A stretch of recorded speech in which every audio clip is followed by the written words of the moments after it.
Hello everyone. आज मैं आप लोगों के सामने अपनी ड्यूटीज़ की कुछ बातें शेयर करना चाहती हूँ। ये मैं इसलिए नहीं कर रही हूँ कि आप इस सिचुएशन से डरें या फिर हमें कुछ सिंपैथी चाहिए आपसे। ये मैं सिर्फ इसलिए कर रही हूँ कि आप इस सिचुएशन की गंभीरता को समझिए, क्योंकि मैं इस सिचुएशन को इतने करीब से देख के आई हूँ, तो मेरा एक फ़र्ज़ बनता है कि मैं एक जिम्मेदार नागरिक के नाते आप लोगों को भी इसके बारे में जागरूक कर पाऊँ। क्योंकि मैं आज भी देखती हूँ कि लोग, बिल्कुल भी पढ़े लिखे लोग ध्यान नहीं देते हैं। मेरी ड्यूटीज़ अब एम्स के कोविड एरिया से ख़त्म हो चुकी हैं। मैं क्वारंटीन के लिए आ गई हूँ। बहुत बहुत ज़्यादा टफ ड्यूटीज़ हैं। जितनी भी चीज़ें आप पढ़ रहे हैं उसकी एक एक बात सच है। हम ड्यूटीज़ दिन रात कर रहे हैं। बहुत दिनों से सोए नहीं हैं, ढंग से खाना नहीं खा पा रहे हैं। गर्मी इतनी ज़्यादा लगती है पीपीई किट में कि उसको शब्दों में बयां नहीं किया जा सकता। मास्क इतना सफोकेटिंग होता है कि उसे आप 5 मिनट भी नहीं पहन सकते हैं, और उसे हम 6-6 घंटे 12-12 घंटे लगा के रख रहे हैं।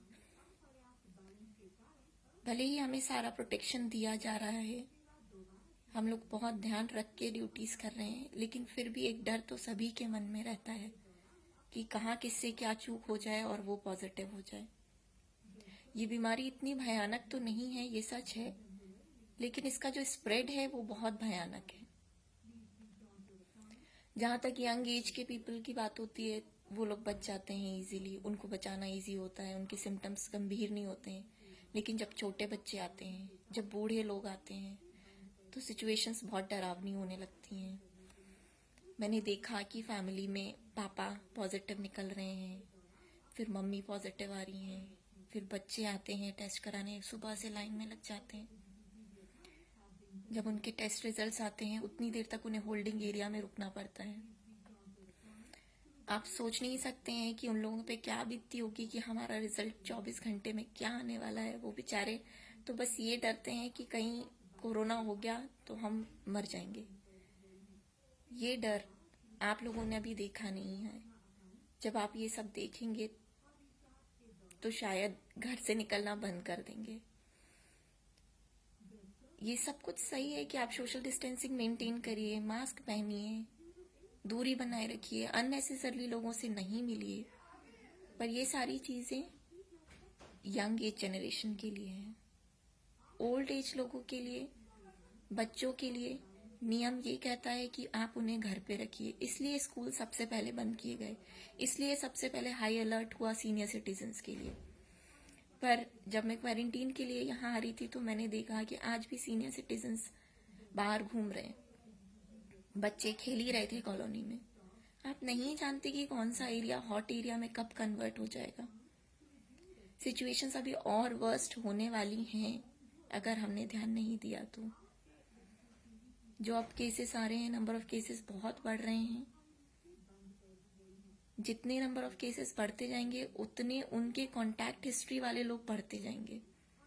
इसलिए बहुत बहुत ज़रूरी है कि आप सब घर पे रहिए। जो भी एक इंसान घर से बाहर जाता है घर की ज़रूरी चीज़ों को लाने के लिए, वो अपना पूरा ध्यान रखे, वो ये जाने कि पूरे परिवार की जिम्मेदारी उसके ऊपर है। बाहर से आने वाली सारी चीज़ों को जिस तरह से यूज़ करने बोला जा रहा है, आप प्लीज़ वैसे ही यूज़ करिए। बच्चों को मास्क ले जाके शॉप्स पे ले जाने की ज़रूरत बिल्कुल भी नहीं है आपको।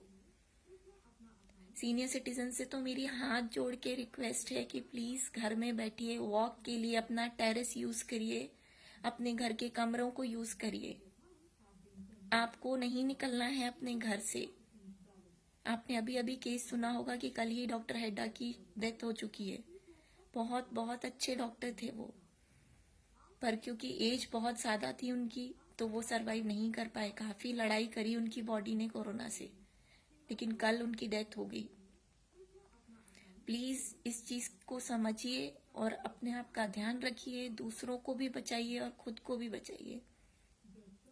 मास्क जो पहनता है उसको घबराहट होगी, ये मैं समझती हूँ। मौसम भी बहुत गर्म हो रहा है, लेकिन मास्क पहनना आज की ज़रूरत है। अगर आप मास्क पहनेंगे, घर से बने हुए मास्क ही अगर आप 2 लोग आपस में पहन के रखेंगे तो वायरस का काफ़ी स्प्रेड रुक सकता है। क्योंकि अब केसेस ऐसे आ रहे हैं जिनमें कोई सिम्टम्स नहीं है, तो अगर सिम्टम्स नहीं है तो वो खांसेगा नहीं, छींकेगा नहीं, तो वो इतना भयानक तरीके से तो नहीं फैला पाएगा। लेकिन जब आप उससे बात करेंगे या वो कहीं आपके आसपास खड़े होकर कुछ बात कर रहा होगा तो एटलीस्ट उसके मास्क से वो जो ड्रॉपलेट्स फॉर्मेशन है वो रुक जाएंगे। क्योंकि आप भी मास्क पहने रहेंगे तो वो ड्रॉपलेट्स आप तक रीच नहीं कर पाएंगे। तो प्लीज मास्क से अपना मुंह कवर रखिए। घर लौटने पे अपने हाथ पैर जरूर धोइए और इन सब चीजों का ध्यान रखते हुए आप अपने परिवार में भी सबका ध्यान रखिए। हॉस्पिटल का सीन इतना इतना डरावना है कि रात में 2-2 3-3 बजे रिपोर्ट्स आती हैं और हमें उन पेशेंट्स को शिफ्ट करना होता है।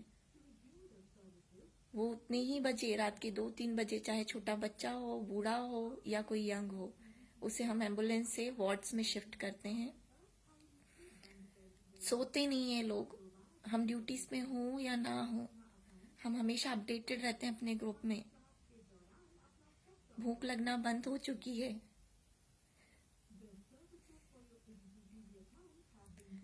घर से दूर अब क्वारंटीन के लिए भले ही होटल मिला है, 5 स्टार होटल है, लेकिन घर से ज्यादा अच्छा और कहीं नहीं लगता।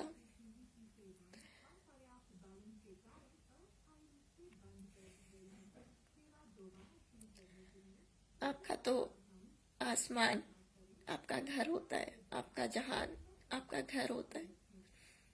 तो कोई आपको अगर जन्नत भी देगा तो आप नहीं रहेंगे अपने परिवार वालों के बिना।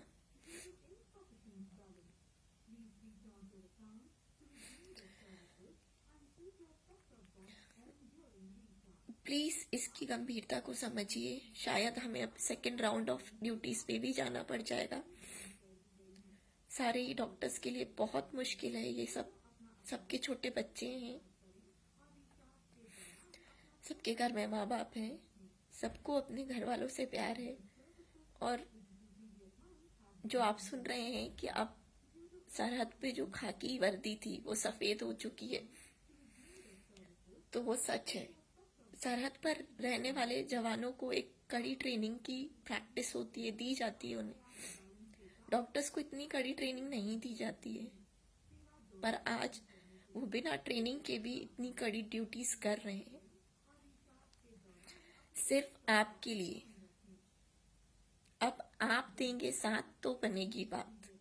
ये बात ध्यान रखिए कि अब एक ही तरीका है इसको रोकने का। I protect you, you protect me. इसकी अभी तक कोई दवाई नहीं है।